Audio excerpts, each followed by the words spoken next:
সুপ্রিয় বন্ধুগণ, আসসালামু আলাইকুম। দূরে কাছে দেশে অথবা দেশে বাইরে থেকে প্রাণপ্রিয় বন্ধুরা ঠিক এই মুহূর্তে যেখান থেকে বাস্তব জীবনের গল্প শোনার জন্য আমার সাথে জয়েন করেছেন আমি আপন।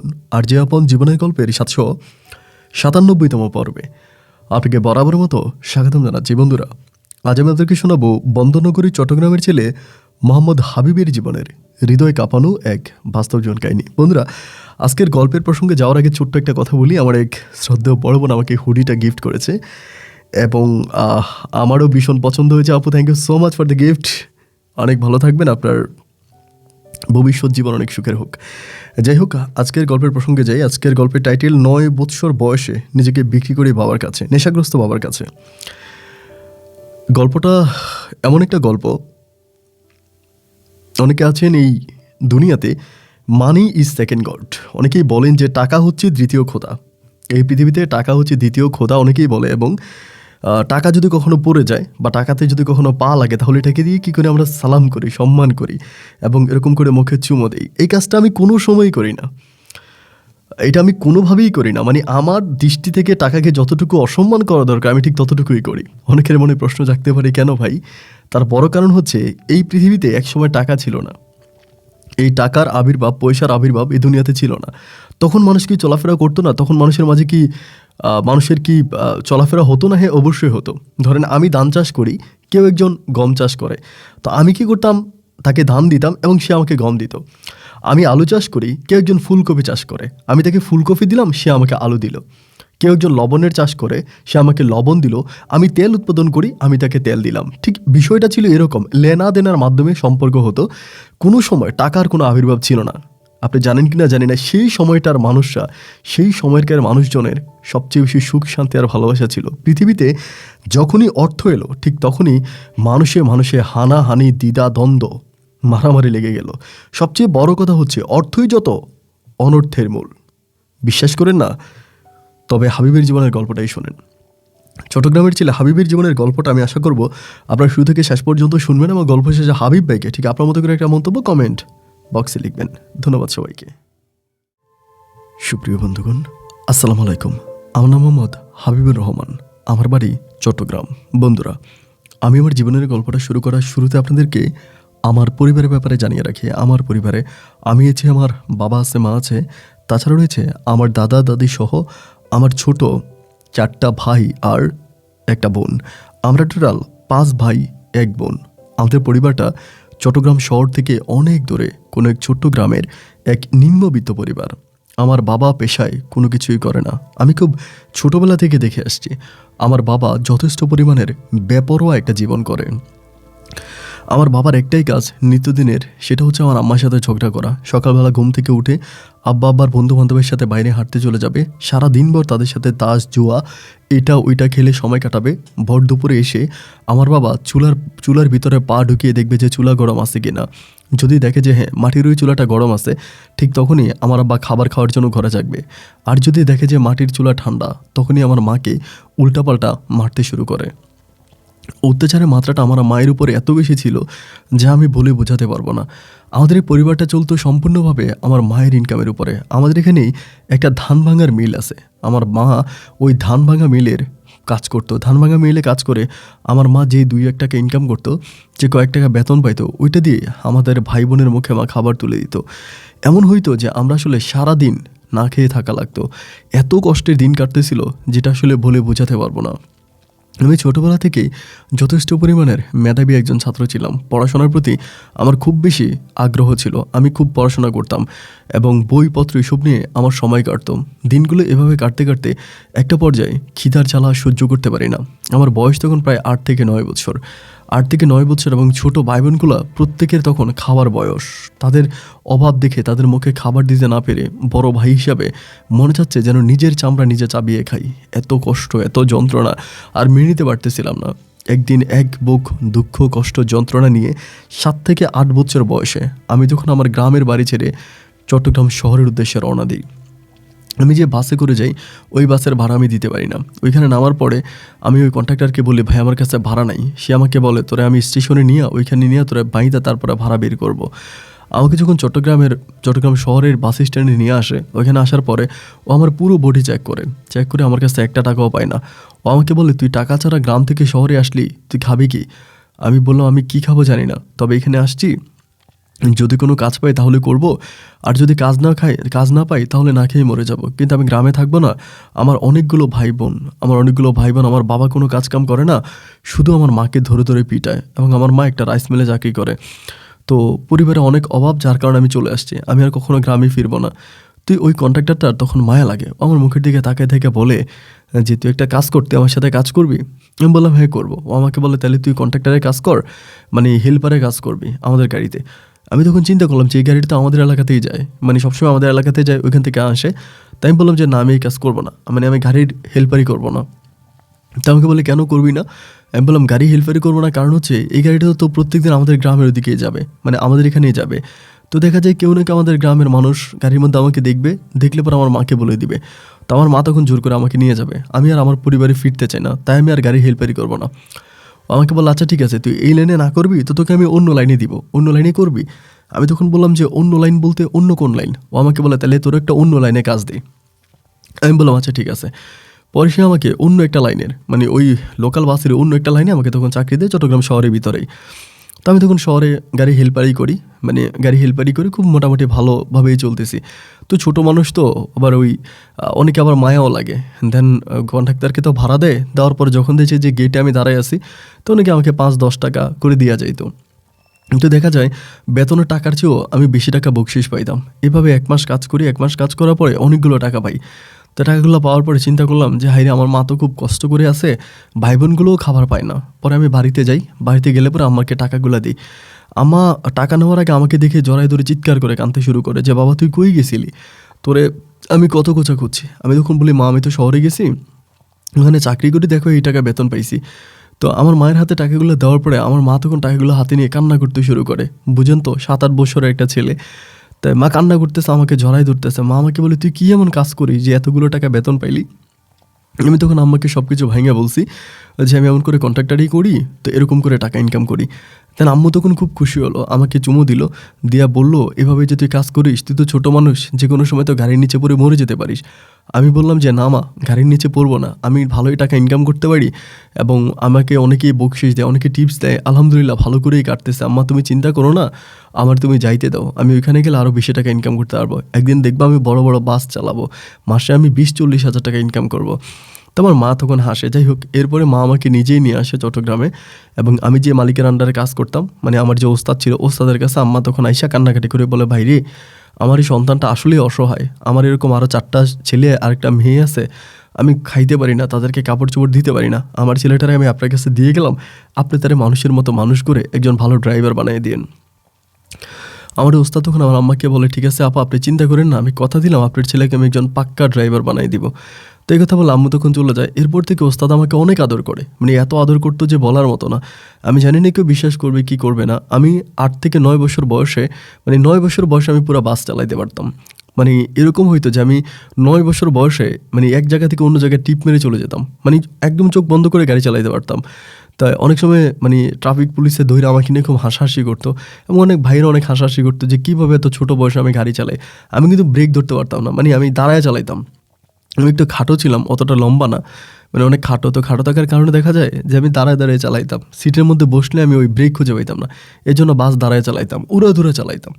তো যাই হোক, এরকম করে আমি তখন পড়ে আছি। আলহামদুলিল্লাহ আমার প্রায় বয়স যখন 16-17 মতো হয়, তখন আমি নিজেই ড্রাইভিং করি, নিজেই একটা বাস চালাই, এবং অনেক বেশি টাকা ইনকাম করতাম। এত টাকা ইনকাম করতাম যে বলে বোঝাতে পারবো না। সম্পূর্ণ আমার টাকায় আমার গোটা পরিবার চলতো, আমার মা বাবা, তারপরে আমার ভাইয়েরা, আমার একটা ভাই, 4টা ভাই, তারপরে বোনটা, সবাই আমার টাকায় চলাফেরা করতো। ওই সময় আমি মাকে বলে দিই যে, মা তুমি আর রাইস মিলে চাকরি করতে হবে না, তুমি রাইস মিলে চাকরিটা ছেড়ে দাও। আমার মাকে আমি রাইস মিলের ওখান থেকে কাছ থেকে আম্মাকে আমি নিয়ে চলে আসি। তা আমি টাকা ইনকাম করতেছি, আমার টাকা আমি আম্মুকে দিচ্ছি, আম্মু তখন খাচ্ছি, আমার পরিবার খুব ভালো করেই চলতেছে, আর কোনো সমস্যা নেই, কোনো অভাব অনটন দুঃখ কষ্ট যন্ত্রণা কোনো কিছুই নেই। সমস্ত দিক থেকে আমার পরিবারটা তখন অনেকটা সুখী পরিবারে পরিণত হয়ে যায়।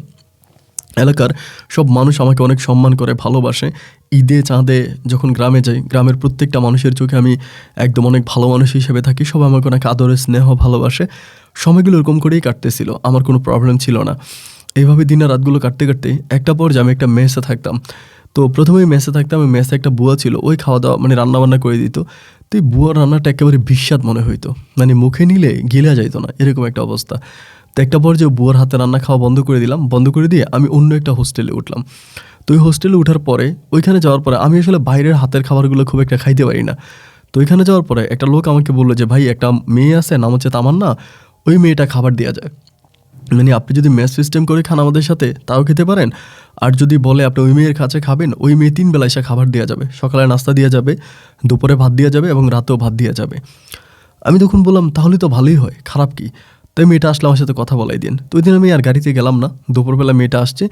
বাট মেয়েটাকে দেখার পরে আমি আসলে বিশ্বাস করতে পারতেছিলাম না যে এটা কীভাবে সম্ভব, মানে একেবারে যেন সিনেমার নায়িকার মতো সুন্দরী, একেবারে সিনেমার নায়িকার মতো সুন্দরী। শুধু যে সুন্দরী তাও না, তার পোশাক আশাক এবং সমস্ত কিছু মিলিয়া একেবারে সুন্দর, মনে হয় যেন একেবারে সিনেমার নায়িকা। তা আমি দেখে বলতেছি যে আপনি ভাত বিক্রি করেন, মানে এটা তো আমার বিশ্বাস হয় না। মেয়ে বলে কেন বিশ্বাস হবে না কেন? আমি বললাম যে বিশ্বাস হবে না এই কারণে, আপনাকে দেখলে কোনো অ্যাঙ্গেল থেকে আমার মনে হয় না যে আপনি ভাত বিক্রি করেন। মানে আপনি তো মানে সাংঘাতিক টাইপের একটা মেয়ে। আমার জীবনে মনে হয়, আমি তো যেহেতু বাসের আমি একজন ড্রাইভার, প্রতিদিনই কত যাত্রী আমার বাসে উঠে নামে, কত ইউনিভার্সিটির কলেজের, তারপরে অনেক কর্মস্থলের অনেক মানুষ, অনেক মহিলা, অনেক মেয়ে, অনেককেই দেখতে পাই। কিন্তু বিশ্বাস করেন আমি আপনার মতো এত সুন্দর মেয়ে এই জীবন আর একটাও দেখি নাই। আপনি এত বেশি সুন্দর। তখন উনি আমার দিকে তাকে হাসতেছে, আমাকে বলতেছে এরকম করে আমাকে লজ্জা কেন দিচ্ছেন, আমি তো আসলেই দেখতে এতটা সুন্দর না। আমি বললাম কী বললো, আপনি দেখতে সুন্দর না? তো মেসের অন্য ভাইরা বলতেছে ভাই ওই দেখতে না যত সুন্দর, তার হাতের খাবার আরও বেশি সুস্বাদু, একটা কাজ করেন আপনি তার থেকে মিলটা নিয়ে নেন। আমি তখন বললাম ঠিক আছে, তাহলে কালকে থেকে আপনি আমাকে সকালবেলা নাস্তা, দুপুরে ভাত আর রাতে ভাত দিয়ে যাবেন। বল আচ্ছা ঠিক আছে। তাকে আমি 15 দিনের অ্যাডভান্স করে দিলাম এবং এরপর থেকে সে অলওয়েজ আমাকে খাবার দেওয়া যেত। সকালবেলা এসে খাবার দেওয়া যেত এবং দুপুরে এসে খাবার দেওয়া যেত এবং রাতেও এসে খাবার দেওয়া যেত। তো এইভাবে তার হাতের খাবার খাইতেছি, আলহামদুলিল্লাহ খাবার যে এত সুস্বাদু হয়, এত টেস্টি হয়, এত মজার হয়, আমি আসলে বলে বোঝাতে পারবো না, এত স্বাদের খাবার। খাবার খাইতেছি এরকম করতে করতে হঠাৎ করে আমার যে একদম ছোটো বোনটা, এটা প্রায় 6-7 মাস পরের কথা বলতেছি, 6-7 মাস পরে আমার ছোটো বোনটা তো মানে হবে, আপনার জন্মদিনের অনুষ্ঠান করবে আমার আম্মা। আমরা তো একটা সময় গরিব ছিলাম, তো এখন আমি মোটামুটি কিছু টাকা ইনকাম করি এবং আমার যে ছোটো ভাইটা আছে ও পড়াশোনার পাশাপাশি টিউশনি করে এবং আয়ের যে ছোটো ভাইটা আছে ও টিউশনি করে। তো যার জন্য সব ভাইগুলো যেহেতু মোটামুটি 2-1 টাকা ইনকাম করি, তখন পরিবারটা আগের চেয়ে একটু ডেভেলপ হয়ে যায়, মোটামুটি একটু সুখে শান্তিতেই তখন কাটতে থাকে। তো সেই মুহূর্তে আমি খেয়াল করে দেখলাম যে আমার মা আমাকে বলতেছিল যে আমার ছোটো বোনটার জন্মদিনের অনুষ্ঠানটা আম্মা করবে। তো গরিব মানুষ, তারপরে চিন্তা করলাম যেহেতু আম্মার একটা শখ হয়েছে যে আমার বোনের জন্মদিনটা পালন করবে, তো ঠিক আছে জন্মদিন পালন করব। তো কীভাবে করবো, আমার আম্মা বলতেছে আম্মা ভুনা খিচুড়ি পাক করবে, মানে ভুনা খিচুড়ি রান্না করবে। তো যখন বললো ভুনা খিচুড়ি রান্না করবে, তা আমি চিন্তা করলাম যে আমাদের যে কাজের মেয়েটা আছে, কাজের মেয়ে বলতে রান্না যে করে দেয় তামান্না, নীল যে দেয়, ও আবার ভুনা খিচুড়ি এত ভালো রান্না করতে পারে, মানে ওর ভুনা খিচুড়ি একদম মুখের মধ্যে লেগে থাকে, মানে অনেক বেশি সুস্বাদু হয় ওর খিচুড়িটা।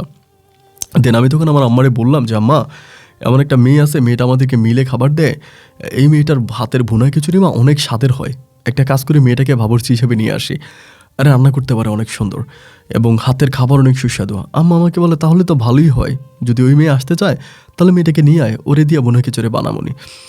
তো আমি তখন আম্মার কাছ থেকে ডেট নিলাম যে কোন ডেটে আমার বোনের জন্মদিন, তার 2 দিন আগে আমি তখন তামান্নার সাথে কথা বললাম যে তামান্না একটা কাজ করো, এমন আমাদের বাড়িতে চলো, আমার আম্মা এমনি এমনি বলছে তোমাকে নিয়ে যাব এবং আমার ছোটো বোনের জন্মদিনের অনুষ্ঠান তুমি নিজ হাতে ভুনা খিচুড়ি পাকাবা এবং তোমার ভুনা খিচুড়ি সবাই খাবে। তো তখন বলো আচ্ছা ঠিক আছে সমস্যা নাই, আমি যাব। তো তার সাথে একটা দিন ঠিক হলো, ওই ডেটে ওর এখানে আরেকটা মেয়ে আছে, ওই মেয়েটা ওর সাথে কাজ করে মানে চট্টগ্রামে। তো ওই মেয়েটা ওই দিন রান্নাবান্না করবে, ওই মেয়েটা ওই দিন টিফিন দিবে। তো ও আমার সাথে এর আগের দিন চলে গেছে, মানে যেদিন আমার বোনের জন্মদিন এর আগের দিন বিকালবেলা চলে গেছে, বাড়িতে গেছে। এবং ভাই বাড়িতে যাওয়ার পরে তো ও যে একটা বাবুর্চি, মানে আমাদের বোনের জন্মদিনের অনুষ্ঠানে ভুনা খিচুড়ি রান্না করতে আসছে, এটা আমি কাউকে বিশ্বাস করাইতে পারি না। মানে ওর পোশাক আশাকগুলো এত সুন্দর ছিল এবং মানে ও সবসময় হাই হিল পরতো, জিন্স প্যান্ট পরতো, টি শার্ট পরতো, মানে তার পোশাক আশাকের প্রতি এতটাই অ্যাট্রাকশন ছিল যে কোনো মানুষ তার দিকে তাকাইলে মনে হবে যেন এটা সিনেমার কোনো নায়িকা বা অনেক আহামরি সুন্দরী, এমন একটা অবস্থা। সবাই তার প্রশংসা করতেছে যে এত সুন্দরী একটা মেয়ে, মানে সবারই তখন ভালো লাগতেছে। আমার যেই এলাকার যে ভাই ব্রাদার আছে সবাই বলতেছে যে মেয়ে তো একদম পুরো আগুনের মতো। এবং আমার আম্মা তো পুরোপুরিভাবে তামান্নার ভক্ত হয়ে গেছে। মানে আম্মা বলে এত সুন্দর মেয়ে আমার জীবনও দেখে নাই। ওই আমার বোনের জন্মদিনের আগের রাতে তখন ও ভুনা খিচুড়ি রান্না করে এবং গ্রামের সবাইকে আমার আম্মা ভুনা খিচুড়ি খাওয়ায়। মোটামুটি আমার বোনের জন্মদিনে যারা আসে সবাইকে ভুনা খিচুড়ি খাওয়ায় এবং প্রত্যেকেই তো খিচুড়ি মুখে দিয়া বলতেছে যেন অমৃতর মতো, এত স্বাদের, এত সুস্বাদু। যাই হোক, এবার খাওয়া দাওয়া শেষ হলো। খাওয়া দাওয়া শেষ হওয়ার পরে রাতের বেলা আমরা সবাই ঘুমিয়ে গেলাম। সকালবেলা ঘুম থেকে উঠলাম, উঠে ফ্রেশ হলাম, হয়ে আমি চলে যাব, কারণ আমার 1টার দিকে আমার ট্রিপ আছে, 1টার দিকে আমি বাস ধরবো, 1টার দিকে আমি ভাড়া মারবো। তা আমি সকালবেলা উঠে রেডি হচ্ছে বেরিয়ে যাব। তাই তামান্নারে বললাম যে আপনি যাবেন না, উঠেন। তো ও তখন উঠছে চলে যাবে। ওই সময় আম্মা হঠাৎ করে গিয়ে তামান্নার হাত চেপে ধরছে, ধইরা বলতেছে আসছো যখন আর যাইও না, এটা বলতেছে। তা আমি তখন আমার আম্মারে বললাম যে আম্মা এগুলো কী বলো, আসছো তখন আর যাইও না, ও কোথায় আসছে? ও তো আমাদের এখানে বোনের খিচুড়ি রান্না করতে আসছে, খিচুড়ি রান্না করলো, খাওয়াইলো সবাইকে, এখন তো চলে যাবে, তুমি কি আটকাচ্ছ কেন? আমার আম্মা বলে আমি ওরা আটকাইছি এই কারণে, আমি ওরা আর যাইতে দিব না। আমি বললাম যাইতে দিবা না এটা কোন ধরনের কথা? আমার আম্মা বলে ওকে আমি আমার ঘরের বউ বানায় রাখবো, তোর বউ বানাইয়া আমি ওরা আমার ঘরে রেখে দিব, সুখে চেয়ে সাজিয়ে রাখবো, আমি ওকে আর যেতে দিব না। আমি তখন আমারে বললাম আম্মা তো কি পাগল হয়ে গেছো? কী সব উদ্ভট কথাবার্তা তুমি বলতেছো? ওর সাথে আমার কোনো প্রেম ভালোবাসা নাই, আর বিয়ে তো দূরের কথা, আর ও আমাকে বিয়ে করবে কেন? আমার আম্মা তখন ওর হাত চেপে ধরে বলতেছে মারে আমরা অনেক গরিব মানুষ, আমার অনেকগুলো ছেলে, একটা মেয়ে। একটা সময় আমরা দিন আনতে নুন আনতে আমাদের পান্তা পোড়াইতো, দুমুঠো ভাত খেয়ে আমরা খুবই কষ্ট করে দিন কাটাইছিলাম। এমন হইতো যে 3 বেলায় 3 মুঠো ভাত আমাদের ছুটতো না। কষ্টের দিনগুলো পার করে আলহামদুলিল্লাহ একটা সুখের দিন আমরা পেয়েছি, এখন আমরা অনেক ভালো আছি। তোমার কাছে আমার রিকোয়েস্ট, তোমার কাছে আমার অনুরোধ মাগো, তুমি আমার ছেলের বউ হইয়া আমার পরিবারে থাকো, তুমি আমার পরিবারটাকে ছেড়ে যেও না। তামান্না তখন আমার আম্মার মুখের দিকে তাকিয়া কান্না করে দেয়, কান্না করে বলে মাগো জানেন আমিও ছোটোবেলা থেকে কখনো মায়ের ভালোবাসা পাইনি, মা কাকে বলে এই জিনিসটা আমি কখনো জানতামই না, কিন্তু একটা রাতের জন্য আপনার পরিবার আসার পর থেকে মনে হলো যে মায়ের ভালোবাসা কেমন হয়।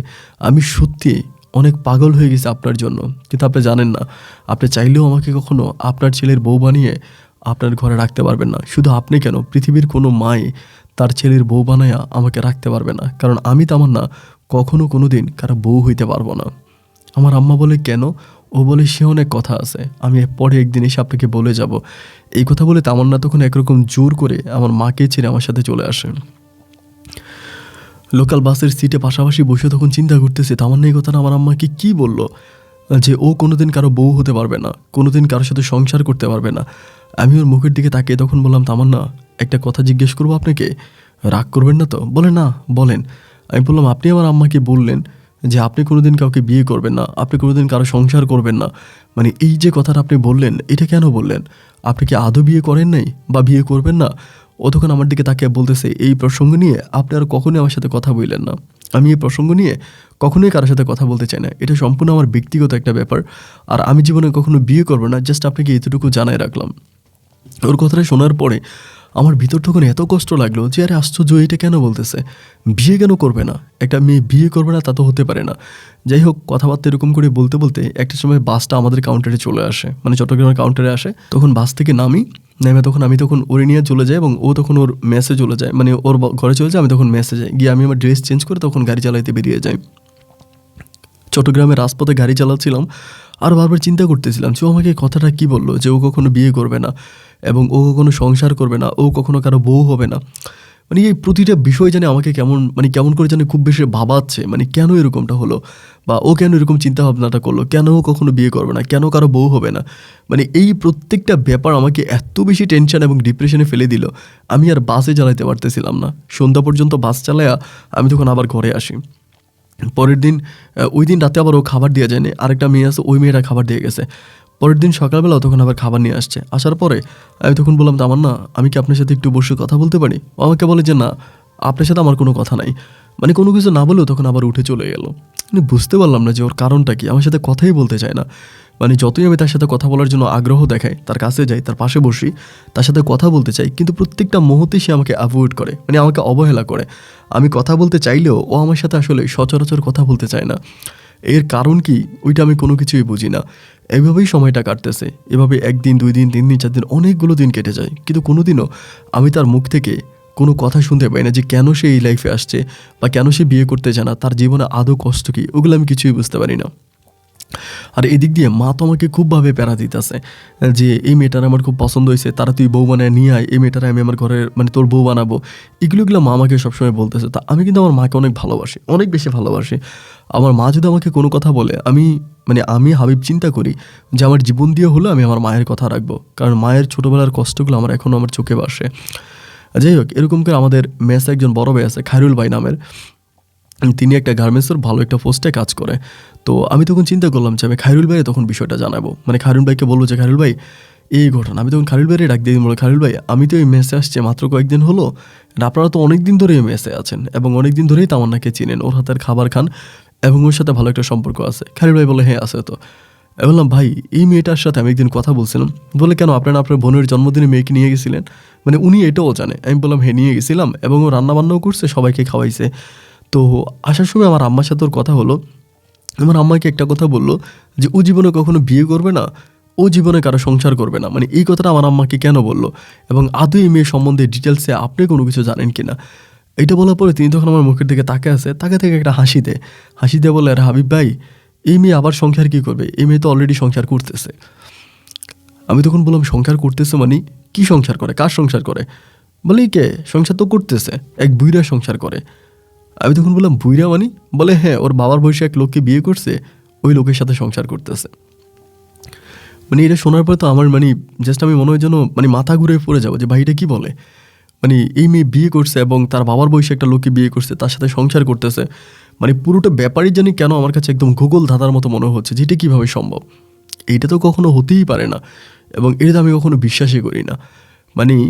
আমি মাথা ঘুরে পড়ে যাবো, আমার এমন একটা অবস্থা। আমি তখন বললাম যে হাবিব ভাই খায়রুল ভাই আপনি যেটা বলতেছেন এটা কি ঠিক বলতেছেন? বলে হ্যাঁ ভাই আমি ঠিক বলতেছি এবং আপনি আমার কথা বিশ্বাস না হলে আপনি মেয়ের বাড়িতে যান, মেয়ের ঘরে যান, দেখবেন ওর জামাই আছে।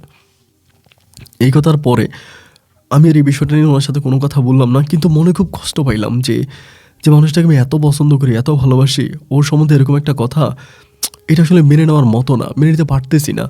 তারপরেও আসলে কিছু তো করেন না, আমি কোনো কিছু বললাম না। না বলার পরে তার 2 দিন পরে আমি তখন তাদের ওখানে আবার গেলাম, ওদের বাড়িতে গেলাম, ওদের বাড়িতে বলতে বাসায় গেলাম তামান্নাদের। যাওয়ার পরে দেখলাম যে হ্যাঁ যা বলছে তো সবই ঠিক, একটা বয়স্ক লোক রুমে থাকে এবং এইভাবে আমি বিষয়গুলো দেখলাম। এবং ওর ওই যে বস্তিতে, এটা একটা বস্তি বাসার মতোই ছিল, যাদের সাথে আলাপ করলাম সব একটা কথাই বলে এটা নাকি স্বামী স্ত্রী, ওই ভুইরাকে নাকি ও বিয়ে করছে। তখন আমার ভিতর ওকে নিয়ে এক ধরনের একটা ঘৃণা কাজ করে যে এত নিজের বাবার বয়সে একটা লোককেও কেন বিয়ে করলো, বিয়ে করার কারণটা কি? আমি কোনোভাবেই বুঝতে পারতেছিলাম না যে ওইটা কী কারণে করলো, কেন করলো। নিজের মনের ভিতর তখন খুব কষ্ট কাজ করতেছে, এত যে কষ্ট কাজ করতেছে বলে বোঝাতে পারবো না। এভাবে তখন আমি চলে আসলাম। আসার পরে এর পরের দিন আমি বললাম যে তামান্না আপনি আর আমারে খাবার দিয়েন না, আমি আর খাবার আপনার এখান থেকে খাবো না, আমি আর মেসটাই ছেড়ে দিব, আমি অন্য মেসে চলে যাব, এখানে আর থাকবো না। ওরা আমাকে বলতেছে কেন? আমি বললাম যে কেন না, আমার কারণ হচ্ছে আমার অন্য জায়গায় আমার কাজ ঠিক হয়েছে, আমি অন্য জায়গায় চলে যাবো, আমি আর এই গাড়ি চালাবো না, আমি অন্য কোম্পানির গাড়ি চালাবো, তো আমি চলে যাব। আমাকে বলতেছে এটা কোনো কথা বললেন? আমি বললাম হ্যাঁ এটাই কথা। এই বলে আমি তখন তার খাবার বন্ধ করে দিলাম। তো খাবার বন্ধ করে দিয়ে আমি তো আসলে বাসা পাল্টাবো না, কারণ আমার এখান থেকে আমার গ্যারেজ অনেক কাছাকাছি, আমার চাকরির জন্য অনেক সুবিধা।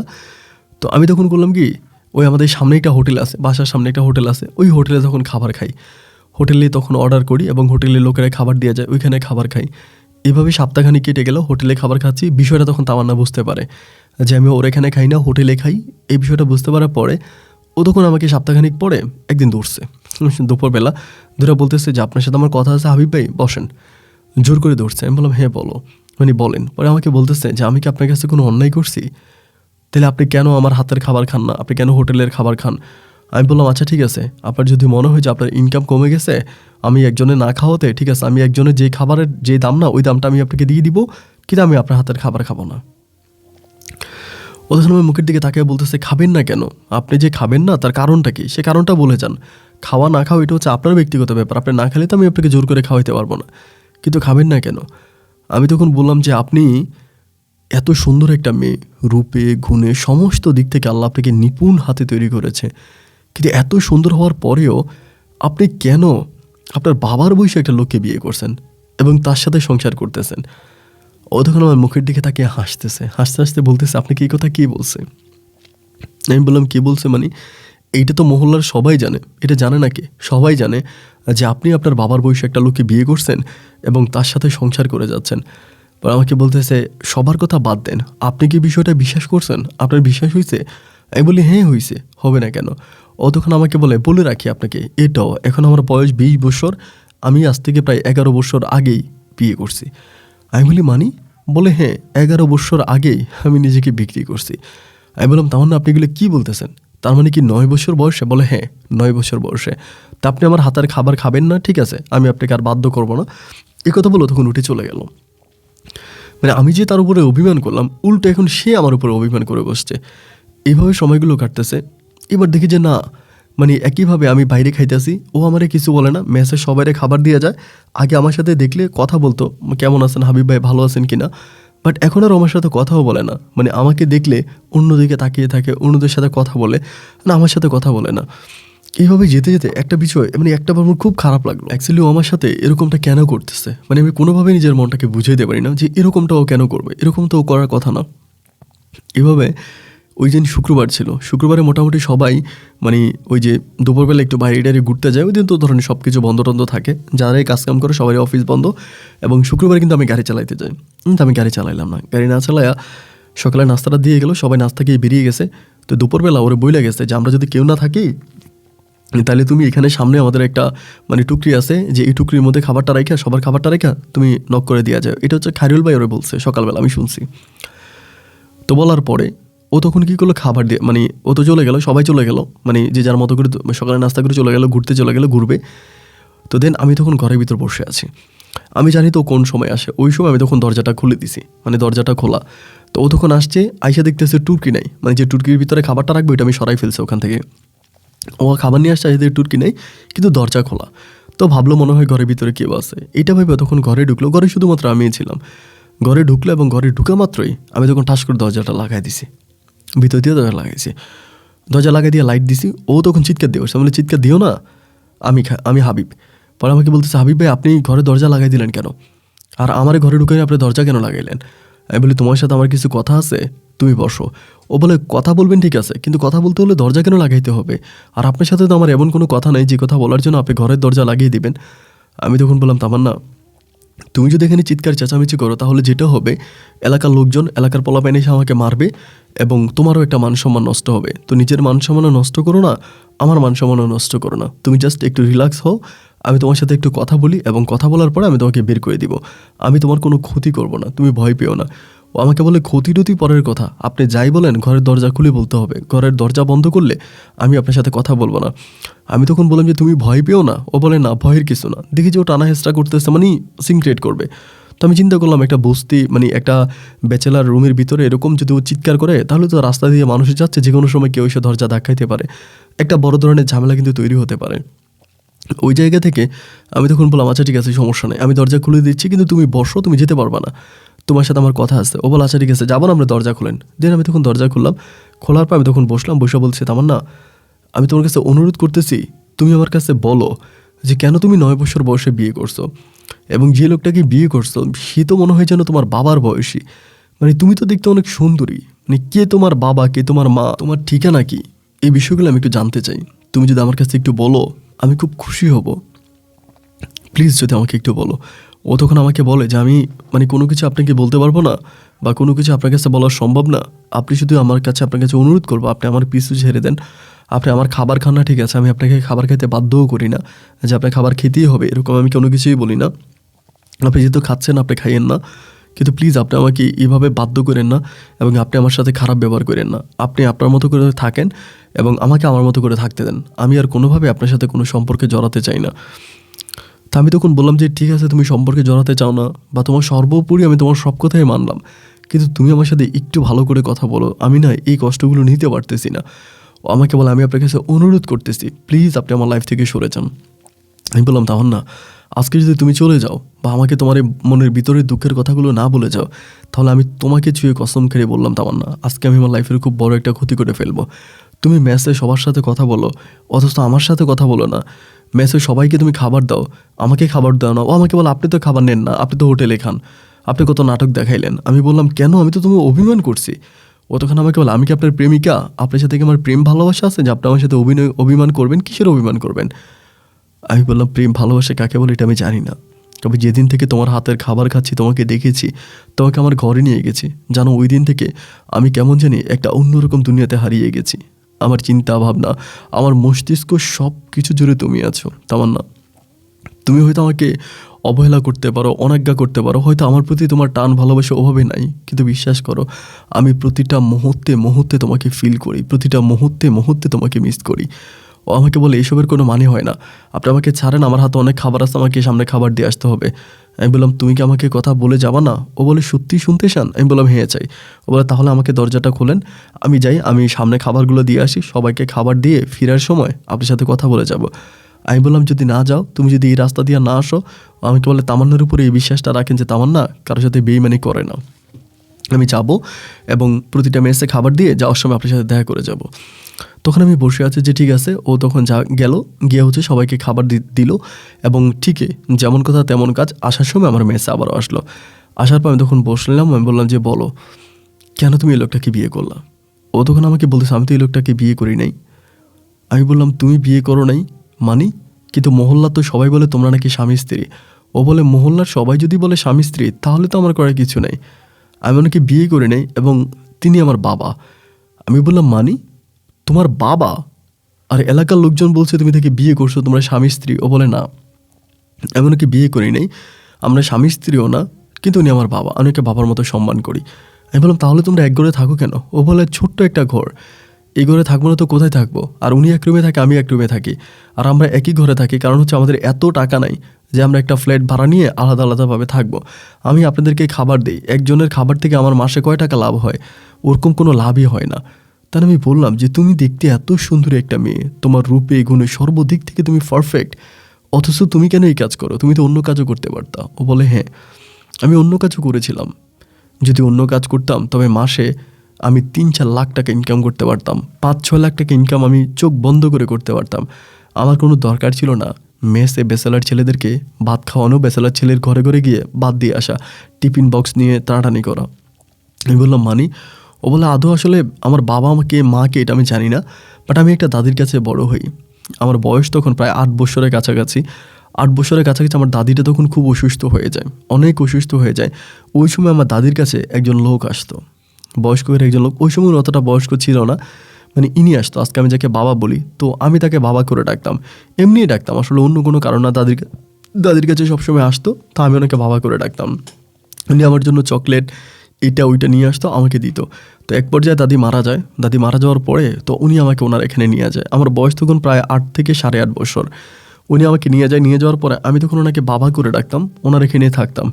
এবং তখন আমি জানতে পারি যে উনি একটা ক্লাবে চাকরি করে, মানে ক্লাবে বলতে যেখানে ড্যান্স ক্লাব হয়, যেটাকে আসলে লোকাল বা শুদ্ধ বাংলায় যাকে বার বলে, একটা বারে উনি চাকরি করে। তো আমার তখন 9 বছর বয়স, আমি 9 বছর বয়সেই কিন্তু দেখতে শুনতে অনেকটা সুন্দর ছিলাম, অনেক লম্বা হয়ে গেছি, আমার স্বাস্থ্যও ভালো ছিল। আমাকে দেখলে যে কেউ বলবে যে আমার 17-18 বছর বয়স, 9 বছর বয়স এটা কেউ বলবে না। তো তিনি তখন আমাকে মানে ডিরেক্টলি অফার করলো, যাকে আমি বাবা করে ডাকলাম, আজকে যিনি আমার ঘরে আছে, তিনি আমাকে ডাইরেক্টলি অফার করলো যে এভাবে তো আমি তোমাকে বসে বসে খাওয়াইতে পারবো না, তুমি আমাকে বাবা ডাকো এটা ঠিক আছে, কিন্তু আদতে তুমি আমার মেয়ে না। তো আমি বারে কথা বলছি, আমি তোমাকে বারে নিয়ে যাব এবং তুমি বারে গিয়ে এই বয়সে যেই কাজ করা দরকার তুমি সেই কাজই করবা, আমি তোমাকে প্রতিদিন এত টাকা করে দিব। উনি আমার সাথে একটা ডিল পাকা করলেন। তো আমি আসলে বারে কি করে মানুষজন বা ওইখানে কি কাজ হয় আমি সব কোনো কিছুই জানি না, এই নিয়ে আমার কোনো অভিজ্ঞতাও নেই। তো উনি আমাকে বললো উনি আমাকে নিয়ে যাবে সন্ধ্যা রাতে এবং রাত শেষ আমাকে নিয়ে আসবে সকালবেলা ভোরে, এবং উনি আমাকে ভোরে এসে টাকা দিয়ে দিবে। ঠিক 9 বছর বয়সে উনি কিন্তু নেশা করতো, প্রচণ্ড রকমের নেশাগ্রস্ত একজন লোক ছিল। তো আমি আমার 9 বছর বয়স ওই নেশাগ্রস্ত বাবার কাছে নিজেকে বিক্রি করে দিই। উনি আমাকে নিয়ে যাইতো, সন্ধ্যা রাতে নিয়ে যাইতো, ওনার সাথে আমি যাইতাম এবং গেলে পরে আমাকে ওখানে ছেড়ে দিত। তো আমি তো ড্যান্স অত ভালো পারতাম না, তো আমাকে ড্যান্স শেখানো হতো, মানে নাচ শেখাইতো। তো যতটুকু পারতাম ততটুকু হচ্ছে ওই পয়সাওয়ালা বড়লোকের সামনে নাচতাম এবং মোটামুটি যতটুকু পারতাম নাচানাচি করতাম এবং তারা আমাকে টাকা দিত, প্রচণ্ড রকমের টাকা দিত। এবং ওই টাকার বেশিরভাগ টাকায় আমার যাকে বাবা ডাকতাম, ওনার নাম ছিল হাম্মেদ, তখন সমস্ত টাকাগুলো নিয়ে যাইতো। উনি নিয়ে যেত। আমাকে আসলে খুব বেশি টাকা দিত না। ওই সন্ধ্যার সময় সন্ধ্যা রাতে যাইতাম, তো শেষ রাতে আসার সময় আমাকে কিছু টাকা দিত। এরকম করে ওনার এখানে পড়ে থাকি। তো ১ বছর ২ বছর না, প্রায় দীর্ঘ ৬ বছরের মতো আমি ওই বারে নাচি, বারে আমি করি। এবং আমার বয়স তখন প্রায় ১৫ থেকে ১৬-র কাছাকাছি। বাট ওই সময় দেখতাম যে রাতের বেলায় নাচ করার পরে বারের যে মালিক ছিল এবং বারের যে অন্য কর্তৃপক্ষ ছিল লাইক ম্যানেজার, তারপরে যারা ড্রিঙ্কস তৈরি করে যারা ছিল, তারা প্রত্যেকে আমার উপরে খারাপ নজর দিতে শুরু করে। মানে খারাপভাবে আমার ইঙ্গিত করে এবং আমাকে তাদের বিছানায় নিয়ে যাওয়ার জন্য চেষ্টা করে। তো দেখলাম যে ওই বারের মধ্যে আমি আর ভালোভাবে থাকতে পারবো না। আসলে আমি ভালোভাবে শেষ পর্যন্ত থাকতে পারিও নাই। এবং এক পর্যায়ে আমি তাদের বিছানায় যেতে বাধ্য হয়েছি এবং আমি তাদের বিছানায় গিয়েছিও শুধুমাত্র বারের ওই চাকরিটাকে ধরে রাখার জন্য। কিন্তু একেক দিন একেক লোকের সাথে আমার এই ধরনের মেলামেশা করতে আর ভালো লাগতেছিল না। একসময় নিজেকে কেমন জানি বড় অপায়া মনে হচ্ছিল যেন আমি মরে যাইলে ভালো হবে। একটা সময় আমি এসব সহ্য করতে না পেরে একদিন রাতের বেলায় বার থেকে এসে সকাল প্রায় ৭টা থেকে ৮টার ভিতরে আমি বিষ খাই এবং এই বিষটা খাই শুধুমাত্র মরে যাওয়ার জন্য। বিষ খাওয়ার পরে আমি আজকে যাকে বাবা বলে ডাকি, এলাকার লোক যাকে বলে করে আমার স্বামী ওই হাম্মেদ, তিনি তখন আমাকে হসপিটালে নিয়ে যায় এবং হসপিটালে নিলে পড়ে এবং সেখান থেকে আমাকে তখন বিষ নিষ্কাশন করা হয়, বিষ বের করা হয়। আমি প্রায় ৩ থেকে ৪ দিনের মতো হসপিটালে ভর্তি ছিলাম। হসপিটালে থাকার পরে আমার ওই বাবার বয়সী লোকটা হাম্মেদ আমাকে জিজ্ঞেস করেছে, তুমি বিষ কেন খেয়েছিলা, কেন তুমি আত্মহত্যা করে এই দুনিয়া ছেড়ে চলে যেতে চাও? আমি তখন আমার দুঃখের কথাগুলো তাকে বললাম যে আমার এত কম বয়সে আমি এসব জিনিস নিতে পারতেছি না, আমার এই জিনিসগুলো ভালো লাগতেছে না, আমি এটা আর পারতেছি না, আমার কাছে অনেক কষ্টকর মনে হচ্ছে এবং আমার নিঃশ্বাসটা বেরিয়ে যাচ্ছে। এক এক দিন এক এক লোক, আমার আর ভালো লাগে না। যেহেতু পৃথিবীটা আমার কাছে এতটাই দুর্বিষহ মনে হচ্ছে, সো আমি পৃথিবী ছেড়ে চলে যেতে চাই, যার জন্য আমি বিষ খাইছি। তখন তিনি আমাকে বলে, এই লাইনে একবার ঢুকলে তো আর বের হওয়া যায় না, একবার ঢুকলে এই লাইনে তুমি আর বের হইতে পারবে না। তুমি যদি বের হতে চাও তাহলে তোমাকে ওরা বের হতে দিবে না, তারা তোমাকে প্রয়োজনে গুন্ডা পান্ডা লাগাই হইলেও ঘর থেকে উঠে নিয়ে যাবে। আমি একটা কাজ করতে পারি, আমি জানি না আমার এই কাজটা তুমি কীভাবে দেখবা বা কীভাবে নিবা। যদি তুমি এটা এইভাবে নিতে পারো তাহলে হয়তো আমি তোমাকে এই পথ থেকে ফিরিয়ে আনতে পারবো, তোমাকে বাঁচিয়ে আনতে পারবো। আমি তখন ওনাকে জিজ্ঞেস করলাম যে কী কাজ করলে এইসব থেকে বাঁচতে পারবো। আমার এই বাবার বয়সে হাম্মেদ ওই লোকটা তখন বললো যে আমি সবার কাছে বলবো যে আমি তোমাকে বিয়ে করে ফেলছি, তুমি আমার মেয়ে, আমি তোমার বাবা, এই পরিচয়ে আমি তোমাকে রাখতে পারবো না। এই পরিচয় হলে বাড়ির লোকেরা এবং বাড়ির যে উপরে মহলের লোকজন আছে তারা তোমাকে নিয়ে যাবে, এইভাবে হোক যেভাবে হোক তোমাকে ট্র্যাপে ফেলে তারা তোমাকে ইউজ করবে, তোমাকে এভাবে থাকতে দিবে না। কিন্তু আমি যদি বলি যে বাড়ির ওই মেয়েটাকে আমি বিয়ে করে ফেলছি, তার সাথে আমি সংসার করতেছি এবং এই লাইন থেকে আমি ওকে নিয়ে আসছি, ও আমার বরের বউ, এটা যদি আমি সবার কাছে বলে ফেলি তাহলে আর কোনো ঝামেলা হবে না, তাহলে হয়তো আমি তোমাকে সেভ করতে পারবো। আমি তখন ওনার মুখের দিকে তাকিয়ে বললাম, নিজের জীবনটা বাঁচানোর জন্য, নিজের শরীরটাকে কুকুরের হাত থেকে বাঁচানোর জন্য যদি আপনাকে আমার স্বামী পরিচয় দিতে হয় আমি সেটাও দিতে রাজি আছি, কিন্তু আপনি আমাকে এখান থেকে বাঁচান। এই কথাটা বলার পরেই তিনি তখন বারের ওই ম্যানেজারের কাছে বলল যে তামান্না মেয়েটাকে আমার খুব ভালো লাগছে, আমি তাকে বিয়ে করে ফেলছি, সে আর বারে আসবে না। তো উনি যেহেতু দীর্ঘদিন ধরে এই বারে চাকরি করে, অনেক বছর ধরে বারের সাথে জড়িত আছে, ওনার কথার উপরে কেউ কথা বলে তামান্নাকে আমাকে আর ওই নয় বারে নিতে পারে নাই। এরপরেও ওনার মাধ্যমে অনেক চেষ্টা করেছে এবং শেষ পর্যন্ত বারের ওই কর্তৃপক্ষ লোকেরা ওনার উপরে প্রতিশোধ নিতে গিয়ে ওনাকে ওই বার থেকে বের করে দিয়েছে। উনি যে বারে চাকরি করতো সেখান থেকে ওনাকে বের করে দিয়েছে। উনি দীর্ঘ অনেকগুলো বছরে বারে চাকরি করতো, ওনাকে বের করে দেয় এবং উনি আর আমি তখনও এই বস্তির মধ্যে ঘর ভাড়া নেই এবং নেওয়ার পরে দেন আমি তখন একইভাবে ভাত বিক্রির পেশাটা জড়িত হই। এখানে অনেকগুলো মেস ছিল, প্রথমে একটা বেসরকারি হোস্টেল এখানে ছিল, ওইটা বন্ধ হয়ে যায়। একটা গার্মেন্টস ছিল, ওই গার্মেন্টস আমি তখন খাবার সাপ্লাই করতাম। এরকম করতে করতে আমি নিজে রান্না করি এবং উনি বাজার করে, উনি বাজার করে এনে দিয়ে আমি নিজে রান্না করি এবং রান্না করে এগুলো নিয়ে আমি মানুষকে পরিবেশন করে মানুষকে খাওয়াই। এই দিয়ে আজকে এই বছরগুলোতে পর্যন্ত আমি আছি। বাইরের সবাই জানে তিনি আমার বাবা, বাইরের সবাই জানে যে তিনি আমার স্বামী, কিন্তু বিতর্কতভাবে আমি জানি তিনি আমার বাবা। তিনি কোনোদিনও আমার গায়ে একটা ফুলের টোকা লাগতে দেয়নি এবং তিনি সারাক্ষণ উনি আমাকে সেভ করে রাখছে, কখনো আমার সাথে খারাপ কোনো কিছু হতে দেয় নাই এবং উনি যথেষ্ট পরিমাণের ভালো মনের একজন মানুষ, এত ভালো মনের মানুষ যেটা আমি বলে বোঝাতে পারবো না। তামান্নার কথাগুলো শোনার পরে আমি তখন অবলোক দৃষ্টিতে ওর মুখের দিকে তাকিয়ে থাকি এবং ও যে কথাগুলো বললো, কথাগুলো বলতে বলতে চোখের পানিগুলো কখন যে বেয়ে বেয়ে ওর বুক ভিজে যাচ্ছিল আমি বুঝতেই পারলাম না। আমাকে জড়িয়ে ধরে বললাম, তামান্না আমি সব কিছু বলে তোমার সাথে একটা নতুন সংসার করতে চাই। আমি তোমাকে ভালোবাসতে চাই। ভালোবাসা দিয়ে তোমার ভিতরের সমস্ত কষ্টগুলোকে আমি দূর করে একটা নতুন সুখরাজ্যের রাজকন্যা আমি তোমাকে বানাতে চাই। আমরা দুজন মিলে একটা নতুন পৃথিবী তৈরি করব, যে পৃথিবীর রাজকন্যা হবে তুমি আর রাজকুমার হব আমি। তুমি মিলে এক নতুন ভালোবাসার আবিষ্কারক হব। তখন আমাকে বলতেছে যে এইটা আসলে সম্ভব না, কারণ আমি আমার জীবনে এত বেশি পুরুষের সাথে ঘুমিয়েছি, এত বেশি পুরুষের গায়ের গন্ধ আমি পেয়েছি, আমার দ্বারা এটা আর হবে না। এবং আপনাকে দেওয়ার মতো আমার কাছে তেমন কিছুই নেই। একটা মেয়ের কাছে আর কোনো কিছুই থাকে না, আমার সর্বোচ্চটুকু ওরা কেড়ে নিয়েছে, আমার কাছে কোনো কিছুই নেই। আমি তখন বললাম, তামান্না প্লিজ তুমি আমাকে বুঝতে চেষ্টা করো, আমি কোনো কিছুই চাই না, আমি তোমাকে ভালোবাসি এবং সব কিছু ভুলে আমি তোমাকে নিয়ে বাঁচতে চাই। আমি তোমার সমস্ত অতীত জেনেছি, শুনেছি, বুঝেছি এবং সব কিছু জেনে শুনে বুঝেই আমি তোমার সাথে জীবনের বাকি সময়টুকু কাটাতে চাই। তুমি প্লিজ মানা করো না, তুমি আমার সাথে চলো, আমি তোমাকে বিয়ে করব। তখন আমাকে বলে এটা সম্ভব না, আপনি আজকে হয়তো আবেগ, ইমোশন বা ভালোবাসা থেকে আমাকে এই কথাগুলো বলতেছেন, এই ইমোশন কিন্তু সবসময় থাকবে না। একটা সময় আপনার বয়স হবে, আপনি বুঝবেন, জানবেন, শুনবেন এবং একটা সময় আপনি নিজেই বলবেন যে আমি কেন একটা প্রস্টিটিউট মেয়ের সাথে সংসার করব। আপনি আমাকে ছেড়ে দিবেন তো? আমি ওকে বললাম যে ছাড়বো না, যদি কখনো ছেড়ে দিই তখন তুমি আমাকে বইলো, বাট আমি তোমাকে কোনো দিনও ছাড়বো না। ও আমাকে বলে ঠিক আছে, তাহলে আমি বিষয়টা আমার ওই হাম্মেদ বাবার সাথে আলাপ করে আপনাকে জানাবো। আমি তখন বললাম যে ঠিক আছে। যাই হোক, ওর সাথে আমার কথাবার্তা হলেন। ফাইনালি সব কথা হওয়ার পরে ও তখন ম্যাচ থেকে বেরিয়ে গেল। ম্যাচ থেকে বেরিয়ে ও ওর মতো করে চলে গেল, ওর রুমে গেল এবং রুমে যাওয়ার ওরে চলে গেল এবং 2 দিন ও আর আসলো না। 2 দিন অন্য একটা মেয়ে খাবার সাপ্লাই করলো, ও আকে আর আমি 2 দিন পেলাম না। 2 দিন পরে ও খাবার নিয়ে আসলো। আসার পরে ও আমার সাথে কোনো কথা বলে না, খুব বেশি একটা কথা বলে না।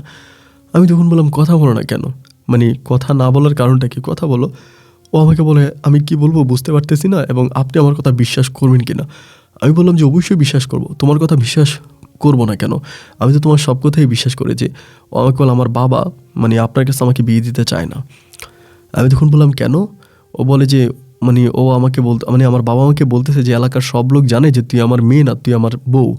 এখন আমি তোকে এই ছেলের কাছে বিয়ে দিব এবং ও একজন বাসের ড্রাইভার। তো আসলে এইসব বাসের ড্রাইভার এগুলো ভালো হয় না, এগুলো নেশাগ্রস্ত হয়, নেশা করে, তো এসবের ভালো হয় না। এখন তোর হয়তো রূপ যৌবন দেখছে, দেখার পর তোকে বিয়ে করতে পাগল হয়েছে, 2 দিন পর তোকে ছেড়ে দিবে, এগুলো ফালতু, এনে আমি তোকে বিয়ে দিব না। আমার আব্বা আমাকে ডিরেক্টলি মানা করছে। আমি তখন ওকে বললাম যে তামান্না তুমি তো অনেক বড় হয়েছো এবং যে মানুষটাকে তুমি আজকে বাবা বলতেছো সে তো আদৌ তোমার বাবা না, সে কি তোমার বাবা? তো একটা কাজ করো, উনি রাজি হোক বা না হোক, উনি রাজি হওয়াতে না হওয়াতে আমাদের কোনো কিছু যায় আসে না, তুমি আমাকে বিয়ে করে ফেলো, অ্যান্ড আমিও তোমাকে বিয়ে করব। যেহেতু তুমি এখন বড় হয়েছো, তুমি তো তোমার ইচ্ছা আমাকে বিয়ে করতে পারো, এখানে তো তোমার বাবার অনুমতির প্রয়োজন নেই। ও আমাকে বলতেছে তারপরেও আমার বাবাকে জিজ্ঞেস না করে এত বড় একটা কাজ আমি কিভাবে করব, এবং এইটা আদৌ তো ভালো হবে বলে আমার কাছে মনে হয় না।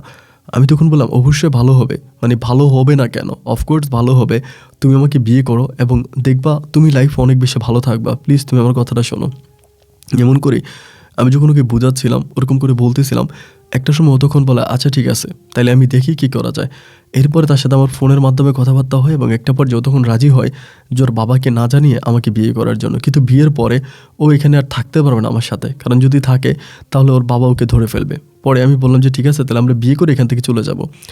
দেন যেমন কথা তেমন কাজ, একইভাবে পরে আমাকে বিয়ে করলাম। আমাদের এখানে একটা মাজার আছে, গরিবুল্লাহ শাহী মাজার, তো গরিবুল্লাহ শাহ মাজারে বিয়ে করলাম। বিয়ে করার পরে আমি তখন তাকে নিয়ে এই জায়গা থেকে আমরা ফ্রিবোর্ড বলে একটা জায়গা আছে চট্টগ্রামের অনেক দূরে, আমাদের ওই শহর থেকে, আমাদের ওই এলাকা থেকে তো ফ্রিবোর্ডের ওইদিকে চলে গেছি। গিয়ে আমি তখন ওইখানে একটা ফোর্ডের যে গাড়িগুলো হয় না, ট্রাকগুলো হয় না, তো ফোর্ডের ট্রাক চালাইতে শুরু করছি।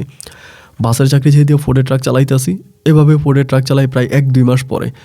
আর 2 মাস পরে ওই সময় কিন্তু ওর বাবা ওরে সবসময় কল দিত, তামান্নার বাবা হাম্মেদ সবসময় কল দিত এবং কল দিয়ে কান্নাকাটি করতো যে তুই আয়, তুই আয়, আমি সব মেনে নিব, এটা ওইটা বলতো। তো আমাকে একটা সময় বলে যে আমার বাবা তো সব সম্পর্ক মেনে নিছে এবং আমাদেরকে যাইতে বলছে, তুমি চলো না আমরা বাবার কাছে চলে যাই, গিয়ে ওনার কাছে থাকি। ওরকম করে কান্নাকাটি করে। আমি তখন বললাম ভালো কথা যাবা, কিন্তু তোমার বাবাকে তো আমার খুব বেশি ভালো মানুষ মনে হয় না, বারে চাকরি করতো। ও আমাকে বলে উনি আমার জন্য অনেক কষ্ট করছে ওনার জীবনে, এই লোকটা কখনো বিয়েও করে নাই, তার জীবনে সে কখনো বিয়েও করে নাই, আমাকে এতটা ভালোবাসছে, তো আমি ওনার কাছে চলে যাব। আমি তখন বললাম যে ভালো কথা, আমরা একদিন যাই, গিয়ে দেখি যে উনি আসলে কতটুকু ভালো বা কতটুকু তোমাকে কী করে, তো তুমি চলো। পরে আমি তামান্নাকে নিয়ে ওর বাবার কাছে একদিন যাই। গেলে পরে ওর বাবা আমাদেরকে খুব ভালোভাবে নেয়, মানে বলে যে এটা কোনো সমস্যা না, কিন্তু এই বাসায় আমরা থাকবো না, এই বাসাটা আমরা ছেড়ে দিব, কারণ মানুষের বিভিন্ন ধরনের কথা বলবে, বস্তি এলাকাতে তো অনেক কথা বলে। পরে ওর বাবা করলো কি ওই বাসাটা ছেড়ে দিল, যে বাসা আগে তামান্নাকে নিয়ে থাকতো, এবং ওই মেসের খাবার দাবারও সব বন্ধ করে দিল। দিয়ে উনি তখন ওই মোটামুটি শহরের দিকে আবাসিকের দিকে একটা বাসা ভাড়া নিল, সেই বাসা উনি থাকতেছে। পরে আমি আমার এখানে থাকতেছি, আমি আবার ফেরিবোটের ওইখানেই আসছি, কারণ যেহেতু আমি ওখানে গাড়ি চালাই, আমি ওই জায়গায় থাকতেছি, এবং তিনি হচ্ছে এখানে থাকতেছে। তো তামান্না এসে মাঝে মাঝে ওনার সাথে থাকে, 1 দিন 2 দিন, যেহেতু উনি অসুস্থ, এরকম 1 দিন 2 দিন 5 দিন 7 দিন এরকম করে অলওয়েজে থাকে। তো থাকতেছে, আমি এখানে পড়ে আসি। ওই যে মানে বাড়িটা মানে যে বাসাটা ভাড়া নিছে, ওই বাসাটার মধ্যে ওরা তখন থাকে, মানে বাসাটা অনেক ভালো। আমি জানি না আসলে ওর বাবা টাকা কোত্থেকে ইনকাম করে ওখানে থাকে কীভাবে। এভাবে ভাই 1 মাস 1.5 মাস কেটে গেল। 1.5 মাস পরে একদিন তামান্না মানে ওর বাবার বাড়িতেই আসে, আমি জানি। তো হঠাৎ করে ওর ফোনটা বন্ধ পাই, কল দিলে নাম্বারটা বন্ধ। তো আমি তখন গাড়ি চালাইতে আসি, রাত 10টার দিকে গাড়ি তখন জমা দিয়ে গ্যারেজে, জমা দেওয়ার পরে 10টা থেকে দেখি ফোনটা বন্ধ। ও আজকে 2 দিন ধরে কিন্তু ওর বাবার কাছে আছে, মানে ওই জায়গায় আছে। তো রাত 10টার দিকে পরে আমি কী করলাম, একটা সিএনজি নিলাম। সিএনজিটা আমি তখন আমার শ্বশুরবাড়িতে আসলাম, মানে শ্বশুরবাড়ি বলতে তামান্না যেখানে আছে ওইখানে ওর বাবার কাছে। আসার পরে দরজা নক করলাম, ওর বাবা তখন দরজা খুললো। আমি তখন বললাম যে আব্বা আসসালামু আলাইকুম, তামান্না কই? বলে তামান্না তো দুপুরবেলায় চলে গেছে। তো আমি বললাম কী বলেন, তামান্না দুপুরবেলা গেছে? তামান্না দুপুরবেলা কোথায় গেছে? বলে কেন, তোমার কাছে? ও তো তোমার কাছে গেছে, বলে নাই? যে আমার কাছে তামান্না আসে নাই, আর তামান্না আমি তো দেখেই নেই। কী বলেন আপনি এগুলা? তামান্নার ফোন বন্ধ কেন? বলে মোবাইল বন্ধ কেন? আমি তো এটা জিজ্ঞেস করতেছি, আমি তো তোমার নাম্বারেও ট্রাই করতেছি, তোমার নাম্বার তো বন্ধ। আমি বললাম যে আপনি কী বলেন, আমার নাম্বার খোলা, আপনি কী বলছেন আমার নাম্বারে ট্রাই করছেন, দেখি আপনার মোবাইল দেন। আমি ওনার মোবাইলটা টান দিয়ে দেখতেছি আমার নাম্বারটা ওনার ডায়ালে নাই। অথচ উনি বলতেছে উনি দুপুর থেকে নাকি আমার নাম্বারেও ট্রাই করে, তামান্নার নাম্বারেও ট্রাই করে। অথচ ওনার মোবাইলটা হাতে নিয়ে আমি দেখতে পাই যে ডায়ালের ভিতরে আমার নাম্বারও একবার ওনার মোবাইলে নাই, তামান্নার নাম্বারও নাই। পরে আমি বললাম যে আপনি মিথ্যা বললেন কেন, তামান্না কোথায় আছে? উনি বলে তামান্না চলে গেছে তোমার কাছে, বললো তোমার কাছে যাবে, এই বলে বের হয়েছে। আমি তখন খোঁজা শুরু করলাম, খুঁজতেছি পাই না। নিজের বউ, থানায় গিয়ে যে ডায়েরি করবো সেটাও তো একটা মান সম্মানের বিষয় আছে, মানুষ কী বলবে। এই জন্য থানায়ও ডায়েরি করতেছি না, মানে গাড়ি ঘোড়া চালানো বন্ধ করে দিয়ে রাস্তার মধ্যে পাগলের মতো করে খুঁজতেছি, কখনো এখানে কখনো ওইখানে, বিভিন্ন লোকদের কাছে যাচ্ছি, বিভিন্ন জায়গায় খোঁজাখুঁজি করতেছি, কোথাও পাইতেছি না, নাই, মানে কোথাও নাই। মানে কী যে অবস্থা হয়েছে আমার বলার মতো কোনো ভাষা নাই। পরে এরকম করে খোঁজাখুঁজি করতে করতে হঠাৎ করে তামান্নার সাথে যে আরেকটা মেয়ে ছিল, যে মেয়েটা সহ তামান্না ভাত বিক্রি করতো, মানে ভাতের যে ব্যবসা করতো, ওই মেয়েটাকে একদিন আমি পাই। ওই মেয়েটা তখন ওই মেসের মানে ওই তামান্না চলে গেছে, ওই মেয়ে আরও 2টা মেয়ে মিললা তখন তারা আবার ওই ভাত বিক্রি করে, বিভিন্ন মেসে গিয়া ভাত দেয়। ওই মেয়েটার আমি তখন পাই, পাওয়ার পর আমি জিজ্ঞেস করি যে বোন রে, তো তামান্নারে পাই না আজকে অনেক দিন ধরে। পরে আমার বলে তামান্নারে পান না, তামান্নার বাপ যে আছে না হাম্মেদ, ওরে 2টা মাইর দেন, ওই বলে দেবে তামান্না কই। আমি তখন বলি হ্যাঁ, ওর তো আমার সন্দেহ লাগে। ও আমারে বলে দুপুর থেকে নাকি আমার নাম্বারে ট্রাই করছে যেদিন তামান্না হারাই গেছে, কিন্তু ওর ফোনের ভিতরে আমি ডায়ালের ভিতরে তামান্নার কোনো নাম্বার দেখলাম না, আমার কোনো নাম্বার দেখলাম না। পরে মেয়েটা আমাকে বলে ওর বাবা খুব খ্যাতচর, তামান্না ওর বাবারে অন্ধের মতো বিশ্বাস করে এবং ভাবে যে ওর বাবা অনেক ভালো, কিন্তু ওর বাবা আসলেই ভালো না। মাঝে মাঝে ওর ঘুমের ট্যাবলেটও খাওয়াইতো, দেখতাম ওর বাবা আসলে মানে কিছু কথা আমাকে বলতে চায়, কিন্তু আমি আর কথাগুলো নিতে পারি না, মানে ওই মেয়ের কথাগুলো নেই না। নানি আমি বললাম যে কী হতে পারে, বলো ওর বাবার সাথে কথাবার্তা বলেন তাইলে আপনি বুঝবেন। ভাই আমি তখন গাড়ি চালানো পুরো বন্ধ করে দিয়ে এই তামান্নার বাড়ির আশেপাশে ঘুরতেছে, ওর বাবা যে বাসা ভাড়া থাকে। পরে আমার কাছে প্রথম ডাউট লাগলো, এভাবে প্রায় 1.5 মাসের মতো কেটে গেছে, আমি তো তামান্নারে পাই নাই 1.5 মাস। তারপর আমার একটা সন্দেহ লাগলো, ওই ফ্ল্যাট ভাড়া হচ্ছে কি আপনার 14,000 টাকা, যে ফ্ল্যাটে তামান্নার বাপ থাকতো। তো ওই ফ্ল্যাটের ভাড়া হচ্ছে 14,000 টাকা। তো 14,000 টাকা যদি ফ্ল্যাট ভাড়া হয়ে থাকে, ওর বাবা হাম্মেদ কীভাবে 14,000 টাকা ভাড়া দেয়? তো কোনো কাজই করে না, টোটো করে ঘুরে বেড়ায় এবং খাবার খায় কীভাবে? একটা ফ্ল্যাট ভাড়া যদি হয় 14,000, খাবার খরচ আছে আরও 10,000, সব কিছু মিলে তো আসলে অনেক টাকা। কিন্তু এত টাকা ও পায় কীভাবে, ও খায় কীভাবে? অবশ্যই ওর কারো না কারোর সাথে কোনো সম্পর্ক আছে এবং কোনো না কোনো জায়গা থেকে ওর টাকা আসে। এবার আমি কী করলাম, ওরে ফলো করতে শুরু করলাম হাম্মেদ রে, যে ও আসলে করেটাকে। এবার দেখলাম যে বাড়িওয়ালা আছে, ওই বাড়িওয়ালার সাথে ওর সম্পর্ক অনেক ভালো, মানে বাড়িওয়ালার সাথে সম্পর্ক অনেক ভালো, বাড়িওয়ালার সাথে উঠা বসা, মানে বাড়িওয়ালা যা বলে বাড়িওয়ালার সাথে চলাফেরা, বাড়িওয়ালার গাড়ি দিয়ে এখানে যায় ওইখানে যায়। পরে চিন্তা করলাম কি রে, বাড়িওয়ালার সাথে ওর সম্পর্ক এতটা গভীর হওয়ার কারণটা কি? বাড়িওয়ালার সাথে তো ওনার সম্পর্কটা এতটা গভীর হওয়ার কোনো কারণ নেই। যে বাড়িওয়ালা সে তো কোটি কোটি টাকার মালিক, তা হাম্মেদের মতো একজন মানে গরিব মানুষের সাথে বাড়িওয়ালার মতো একজন ধনী লোকের সম্পর্ক, বিষয়টা তো আসলে একটু মানে চিন্তা করার মতো ব্যাপার। আমি কিন্তু ভাই তখনও কোনো আইনের আশ্রয় নিয়ে নেই বা তখনও কোনো থানাতে ইনফর্ম করি নাই, কাউকে জানাই নেই। পরে আস্তে আস্তে করে ওই বাড়ির দারোয়ানের সাথে আমার একটা ভালো সম্পর্ক তৈরি করি। আস্তে একদিন দুদিন কথা বলতে বলতে দারোয়ানের বাড়িও চিটংয়ে ছিল, আমার বাড়িও চিটংয়ে। ওই সে জায়গা থেকে দারোয়ানের সাথে একটা ভালো সম্পর্ক হয়। হওয়ার পরে দারোয়ান কিন্তু সবসময় জানতো যে আমি এই জায়গায় আসি বা এটা ওইটা। দারোয়ানকে আমি জিজ্ঞেস করি যে তামান্না কই আছে বা আপনি কোনো কিছু জানেন কিনা। দারোয়ান কিন্তু আমার কোনো কিছু বলে না। তো এরকম দারোয়ানের মাধ্যমে আমি কোনো কিছু বের করতে পারি না। দারোয়ান অনেক চেষ্টা করি। পরে একদিন শুধু দারোয়ান আমাকে একটা কথাই বলে যে আমার যে মালিক আছে, আমার বাড়ির যে জমিদার, ওই জমিদারের চরিত্র কিন্তু ভালো না, চরিত্র খারাপ। শুধু আমাকে ওই একটা কথাই বলে, চরিত্র খারাপ। তো প্রথম কথা হচ্ছে দারোয়ান আমাকে বললো যে বাড়িওয়ালার চরিত্র খারাপ, এবং সেকেন্ড কথা হচ্ছে হাম্মেদের সাথে মানে তামান্নার বাবার সাথে বাড়িওয়ালার সম্পর্ক অনেক ভালো, এবং থার্ড কথা হচ্ছে তামান্নার বাবা যে বাড়িতে থাকে ওই বাড়ির ভাড়া অনেক টাকা, ওনার খাবার অনেক টাকা, কিন্তু উনি ওই বাড়ি ভাড়া কোত্থেকে দেয়, খাবারের টাকা কোত্থেকে পায়। তামান্নার বাবা তো কোনো চাকরি বাকরি কোনো কিছু করে না। সব কিছু মিলিয়ে আমার কাছে মনে হলো যেন তামান্নাকে ওই বাড়িওয়ালার কাছে ওর বাবা বিক্রি করে দিছে। বিষয়টা আমার কাছে এরকম মনে হচ্ছে। মনে হবার পরেই আমি তখন করলাম কি, আস্তে আস্তে করে আমাদের এখানেরই এক বড় ভাই আছে, তিনি এক নিউজে চাকরি করে আর কি, মিডিয়াতে চাকরি করে। মানে তার সাথে আমার গাড়ির মাধ্যমে পরিচয়, উনি আমার গাড়ি দিয়ে সবসময় যাইতো। ভাইটার অনেক সম্মান করতাম। একদিন আমি ওনারে গিয়ে ধরি, প্রথম ওনাকে জানাই চট্টগ্রামে একটা পত্রিকা চাকরি করেন। গিয়ে বললাম যে ভাই এই ঘটনা, সব কিছু ওনারে বললাম। বলার পরে উনি তখন বলে যে তাইলে তো ঘটনা তো খারাপ, তাহলে তো মনে হয় আপনার বউরে সম্ভবত ওই বাড়িওয়ালাই লুকায় রাখছে, আপনি কি করবেন এখন? আপনি থানায় যান, মামলা করেন। আমি বললাম না রে ভাই, আমি তো মামলা করতে চাই না, কারণ মামলা মোকদ্দমার ঝামেলা অনেক বেশি। আমি গরিব মানুষ, হতদরিদ্র মানুষ, এত মামলা টামলা করে তো ভাই আমি রক্ষা পাবো না। আমার দ্বারাই তো মামলা মোকদ্দমা করা বা এত কিছু করা তো আমার পক্ষে সম্ভব না। আমি কোনো মামলা টামলা করে তো কোনো কিছু করতে পারবো না। পরে আমারে বলে ঠিক আছে, তাহলে আপনি আমার ওই লোকের নাম্বারটা দেন, আমি দেখি তার হুমকি দুমকি দিয়ে কোনো কিছু করা যায় কিনা। পরে আমি বললাম আপনি হুমকি দুমকি দিয়েন না, হুমকি দুমকি দিলেও তো সমস্যা হবে, ও যদি তামান্নারে মেরে ফেলে। পরে বলে না না না, মেরে ফেলবে না, আর যদি মেরে ফেলে তাহলে এতদিনই মেরে ফেলছে, বাঁচায় রাখে নাই, আর মেরে ফেলার তো কোনো কারণ নেই। যদি মেয়েটাকে ইউজ করতে চায় তাহলে মারবে কেন, মারবে না। পরে আমি বললাম যে ঠিক আছে। তারপরে কী করলো, একদিন আমার সামনে ওই বাড়িওয়ালারে কল দিল। তামান্নার বাবা যে বাড়িতে থাকতো হাম্মেদের বাড়িওয়ালারে কল দিছে। বাড়িওয়ালা বলতে জমিদার, চট্টগ্রামের বাসায় জমিদার বলে আর কি, জমিদারে কল দিছে। এই ফ্রেশের লোকটা, সাংবাদিক লোকটা কল দিয়ে বলতেছিল যে আমার কাছে ইনফরমেশন আসছে আপনার বাড়িতে তামান্না নামের একটা মেয়ের আপনি লুকিয়ে রাখছেন, এবং লুকিয়ে তাকে প্রতিনিয়ত আপনি দর্শন করতেছেন। আমার কাছে রিপোর্ট আছে, এটা নিয়ে আমি আইনের আশ্রয় নিব এবং এটা নিয়ে আমি নিউজ করব। আপনাকে 14 শিকের ভাত খাওয়াবো, আপনি সত্য কথা বলেন ওই মেয়েটাকে কোথায় লুকিয়ে রাখছেন। ওই জমিদার তখন ভয় পেয়ে যায়। ভয় পেয়ে সাংবাদিককে বলে যে আপনি একটা কাজ করেন, আপনি আমার সাথে একটু দেখা করেন, ঘণ্টাখানিকের ভিতরে আপনি অমুক জায়গায় আসেন, অমুক হোটেলে আসেন, আমার সাথে দেখা করেন। পরে আমি ওই সাংবাদিককে বলতেছি ভাই আপনি যদি যান দেখা করার জন্য তো আপনাকে মেরেও ফেলতে পারে। বলেন আমারে মারবে না, আমারে মারবে না, আমার মারলেও নিজেও বাঁচতে পারবে না, আমারে মারবে না, আপনি বাদ দেন, আপনি থাকেন, আমি যাই। এই কথা আমারে বললো।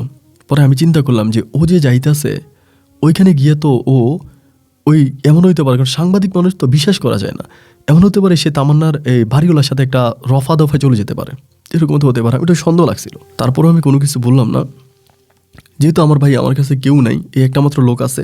তখন ওই লোকটা গেল তামান্নার মানে ওই বাড়িওয়ালার সাথে দেখা করার জন্য। আমি তখন নিচে দাঁড়াই আছি, রেস্টুরেন্টে গেছে, আমি সাংবাদিকের গাড়িতে বসে আছি। গিয়া বাড়িওয়ালার সাথে প্রায় 1 ঘন্টার মতো এখানে কথা বলছে, কথাবার্তা বলে সে নেমে আসছে। আইসা সে পুরা চেঞ্জ, মানে পুরোই পরিবর্তন। আমারে বলে যে না এরকম কোনো কিছুই না, উনি আসলে রাখে নাই। ওনার কথাবার্তা শুনে আমি বুঝলাম মানে পুরো ওই সাংবাদিকটা আমার সাথে পুরো চেঞ্জ, পুরো পরিবর্তন। যখন এতটা পরিবর্তন হয়ে গেল তখন আমি বুঝলাম যে ওই সাংবাদিকের পকেটে টাকা ঢুকছে, তোর পকেটে টাকা ঢুকছে এবং টাকা ঢুকের কারণে চুপ হয়ে গেছে। আমি এটা বুঝে গেছি। একইভাবে এখান থেকে বেরোয় সাংবাদিকটাকে বিদায় করার সাথে সাথেই আমাকে হাম্মেদে কল দিছে, মানে তামান্নার আব্বা কল দিয়ে আমারে অকথ্য ভাষায় গালাগালি করতেছে, তোরে এই করবো, তোরে সেই করবো, তোরে 14 শিকের ভাত খাওয়াবো, তুই আমার বাড়িওয়ালারে দিয়া তুই ও সাংবাদিক পাঠাস, এই সেই, মানে এত রাগারাগি করতেছে বলার মতো না। এবার আমি পুরোপুরিভাবে বুঝে গেলাম যে তামান্নাকে ওই বাড়িওয়ালাই লুকিয়ে রাখছে। বুঝার আর কোনো উপায় নেই, আমি পুরোপুরি বুঝে গেলাম। যেহেতু এখানে সাংবাদিকও চুপ হয়ে গেল, তামান্নার বাপে আমার কল দিয়ে গালাগালি করতেছে, তার মানে সব কিছু আমার কাছে সন্দেহ মানে পুরোপুরি কাটলো।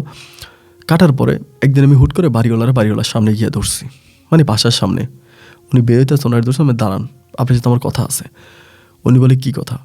আমি বললাম তামান্না আপনার বাড়ির ভিতরে আছে, এই বাড়ির বিল্ডিংয়ে আপনি তামান্নারে লুকিয়ে রাখছেন, কোন ফ্ল্যাটে রাখছেন আপনি বলেন।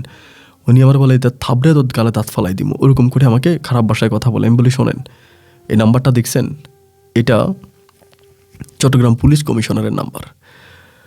আমি ওনাকে মোটামুটি জানাই আসছি, এখন ওনাকে কল দিব, উনি আপনার বাসায় আসবে। আইসা তামান্নারে পুরো বাসাটা চান্স করে ওইখান থেকে তামান্নাকে বের করবে।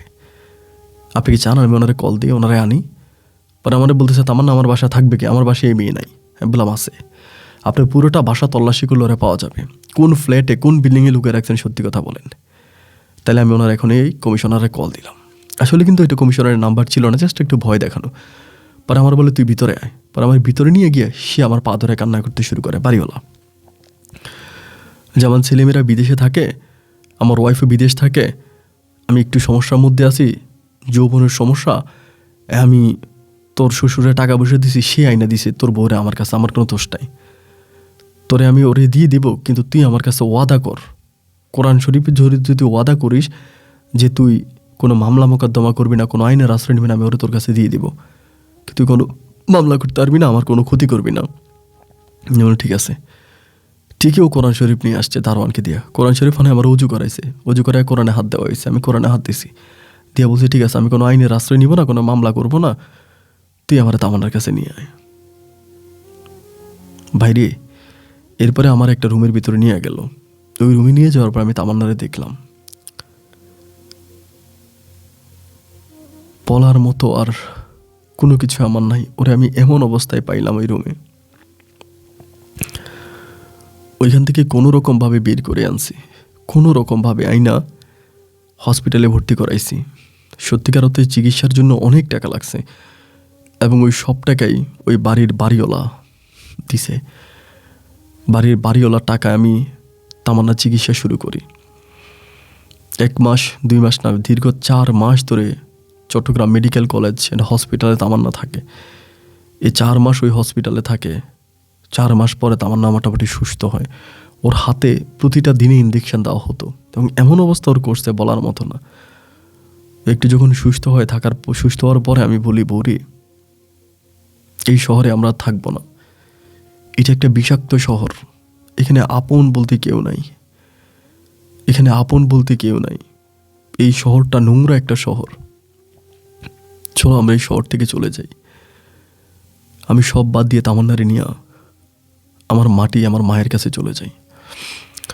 আমার মায়ের কাছে চলে যাই, এবং মায়ের কাছে গিয়ে আমার ছোট ভাইগুলা সবগুলোই ভালো ভালো কোম্পানিতে চাকরি করে, ছোট বোনটারও বিয়ে হয়েছে।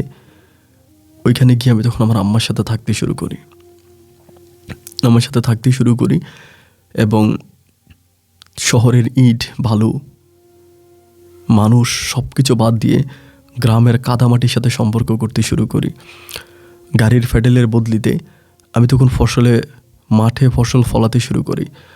কিছু টাকা থাকে, ওই টাকাগুলো দিয়ে আমি তখন অনেকগুলো জায়গা বর্গানি ওখানে ফসলের চাষ করি, এবং আলহামদুলিল্লাহ বর্তমান সময়ে আমি আমাদের গ্রামের একজন শ্রেষ্ঠ কৃষকে পরিণত হই। মানে কৃষি দপ্তর থেকে যত বীজ, যত রকমের সাহায্য সহযোগিতা, সমস্ত কিছু আমি পাই। আমাকে অনেকেই সাহায্য সহযোগিতা করেন, টাকা পয়সা দেয়, সরকারি অনেক অনুদান আমি পাই। সব কিছু মিলিয়ে আলহামদুলিল্লাহ আমার জীবনটা এখন অনেক সুখের আছে। আপন ভাই, আপনার দোয়ায় আমার 2টা কন্যা সন্তান হয়েছে। আমার 2টা মেয়ে অনেক সুন্দর, অনেকটা আমার বউ তামান্নার মতো। আমি তাদেরকে নিয়ে আজ অনেক সুখে আছি। বিষাক্ত ওই শহর থেকে অনেক দূরে এসে মাটির বুকে আমার বউকে নিয়ে ঘর বেঁধে আজ আমার দিনগুলো অনেক ভালো কাটছে। আপন ভাই, অনেক রাতের বেলা আমি আর আমার বউ উঠানের মধ্যে বসে মোবাইলে আপনার এই গল্পগুলো শুনি, খুব ভালো লাগে। আমি আর আমার বউ মিলে চিন্তা করলাম আমাদের জীবনে ঘটে যাওয়া এই অনাকাঙ্ক্ষিত ঘটনাগুলো আপনাকে জানাবো, যার জন্য 2জন মিলে বসলাম আপনাকে কথাগুলো লেখার জন্য। জানি না আমাদের জীবনে ঘটে যাওয়া এই ঘটনাগুলো আপনি মানুষের মাঝে তুলে ধরবেন কিনা। আপন ভাই, যদি ধরেন, আপনার কাছে অনুরোধ থাকবে, বর্তমানে তো আমরা অনেক সুখে আছি, গ্রামের মানুষ তো খুব বেশি ভালোও না। আপনি যদি পারেন আমাদের নাম ঠিকানাগুলো হাইড করে, মানে আমাদের নাম ঠিকানা সমস্ত কিছু হাইড করে যদি পারেন আমাদের গল্পটা প্রচার করেন। আমি আর আমার বউ একসাথে উঠানে বসে যখন আমাদের জীবনের এই গল্পটা আপনার মুখে শুনতে পাবো, আপন ভাই, দুনিয়াতে বসে না স্বর্গের সুখ পাবো। অনুরোধ থাকবে আমাদের গল্পটা প্রচার করবেন, কিন্তু নাম ঠিকানাগুলো হাইড করে। আমার 2টো কন্যা সন্তান আছে, তাদের জন্য দোয়া করবেন। আমার খুব স্বপ্ন যে আমি আমার 2টা মেয়েকে কোরআনে হাফিজ বানাবো, কোরআনে হাফিজা বানাবো, মাদ্রাসা লাইনে পড়াশোনা করাবো। আপন ভাই, আপনার জন্য অনেক দোয়া ভালোবাসা। এই অজপাড়া গা থেকে হাবিব। ভালো থাকবেন। আসসালামু আলাইকুম।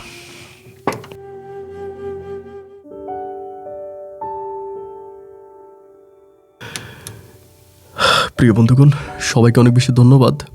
চট্টগ্রামের ভাই হাবিবের জীবনের বাস্তবিক গল্পটা শুরু থেকে শেষ পর্যন্ত আমার মুখ থেকে শোনার জন্য। পেশায় তিনি ছিলেন একজন সিটি বাস ড্রাইভার।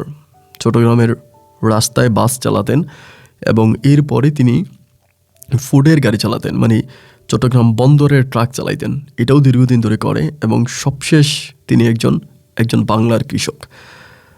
ওনার গ্রামের বাড়িতে, চট্টগ্রামে যেই তার জন্মস্থান, সেই জন্মস্থানে গিয়ে তিনি এখন ফসল ফলায় এবং সেখানকার তিনি একজন খুব ভালো কৃষক এবং তার গোলা ভর্তি ধান আছে, পুকুর ভর্তি মাছ আছে এবং সেখানকার তিনি খুবই ভালো একজন মানুষ। তো বর্তমানে তার 2টা মেয়ে সন্তান আছে। একজনের নাম হচ্ছে তারিন, আরেকজনের নাম হচ্ছে তাফিসা। তো তার 2টা মেয়ের জন্য আপনারা দোয়া করবেন, আল্লাহ যেন 2টা মেয়েকে ভালো রাখে এবং সুস্থ রাখে, তারা যেন পড়াশোনা করতে পারে। অনেক দোয়া। আর হাবিব ভাই জীবনে অনেক কষ্ট পাইছে এবং কষ্ট পাওয়ার পরেও যে শেষ অবধি সে তার বউকে নিয়ে এখনও বেঁচে আছে, এটাই হয়তো সবচেয়ে বড় পাওয়া এবং এটাই হয়তো আজকের এই গল্পের সাকসেস। বন্ধুরা, আজকের গল্প বললাম তো কালকের গল্প ভুলে গেলাম। এরপরের দিন হয়তো নতুন কারো জীবনে নতুন কোনো গল্প নিয়ে আবার উপস্থিত হব। একটা কথাই বলবো যে আজকে 797তম পর্ব, হয়তো আর 3টা পর্ব করার পরে 800 পর্বতে পা দেব। 800 মানুষের জীবনের গল্প আপনাদেরকে শোনাইছি। কম করে হলেও 2 থেকে 3 হাজার মানুষের জীবনের গল্প আমি নিজে পড়েছি। সত্যিকার অর্থে বারবার বলে যাই, জীবনের বাস্তবতা হার মানিয়ে দেয় গল্প, সিনেমার রূপকথা। মানুষের জীবনের বাস্তবতা সিনেমার ওই গল্পকেও হার মানায়। বন্ধুরা, আমি আশা করব আপনারা আমার সাথে থাকবেন এবং মানুষের না বলা কথাগুলো আমি বলে যাবো, আপনার কথাগুলো শুনবেন এবং আপনারা আপনাদের মতো করে সেই মানুষগুলোকে সান্ত্বনা বাণী ভিডিওর কমেন্ট বক্সে দিয়ে যাবেন। আর যেখানেই বিদায়, ভালো থাকবেন, সুস্থ থাকবেন। আসসালামু আলাইকুম, আল্লাহ হাফেজ।